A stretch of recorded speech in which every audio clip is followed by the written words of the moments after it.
ఓయ్ మా ఊర్లో జరిగే మొహరం పండుగని చూపిస్తా వచ్చేసేయ్. మా ఊర్లో ఇది మాత్రం కులమతాలతో సంబంధం లేకుండా ఈ పండుగనైతే మేము సెలబ్రేట్ చేసుకుంటాం. నిజంగా ఈ 9 రోజుల ముందు వచ్చినప్పుడు ఊర్లో మొత్తం ఇలా డప్పులు కొట్టుకొని బాబాయిలు తీసుకొని తిరుగుతారు గురుగారు. ఇంకా ఇంటి నుంచి ప్రతి ఒక్క పిల్లలు కావచ్చు, పెద్దలు కావచ్చు, అలా మొద్దులు చెక్కలు తీసుకొచ్చేసి ఆ గుండంలో వేస్తామన్నమాట. అంటే అలా వేస్తే ఆ గుండం చుట్టూ 3 రౌండ్లు వేసి మనం చేసిన పాపాలన్నీ తొలగిపోతాయి, మనకున్న కష్టాలన్నీ తొలగిపోతాయని ఓ చిన్న నమ్మకం అనమాట.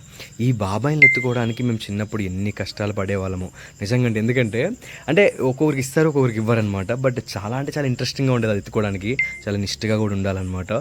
నిజంగా ఇది మిడ్ నైట్లో ఈ గుండం అయితే వెలిగిస్తారు గురుగారు, చాలా బాగుంటుంది. ఇంకొక వీడియో కూడా ఉంది, అది కూడా చూపిస్తా. ఇది ప్రసాదం అనమాట, చక్కెర అండ్ శనగపప్పులు చదివిస్తారు. ఇంకా లాస్ట్లో మన ఊర్లో స్నాక్స్ దొరుకుతాయి కదా, బారా మసాలా అన్నీ చేసుకుంటూ మా తమ్ముని ఏడిపించుకుంటూ, వాడైతే మా అన్నకి హెల్ప్ చేస్తున్నాడు కట్ చేసుకుంటూ. ఇంకా పిల్లలతో సొంత ఊళ్ళో అలా ఎంజాయ్ చేస్తున్నాం, మనం చాలా బాగా అనిపిస్తుంది. మరొక వీడియో ఉందన్నమాట, ఆ వీడియో కూడా ఏంటని చూపిస్తాను.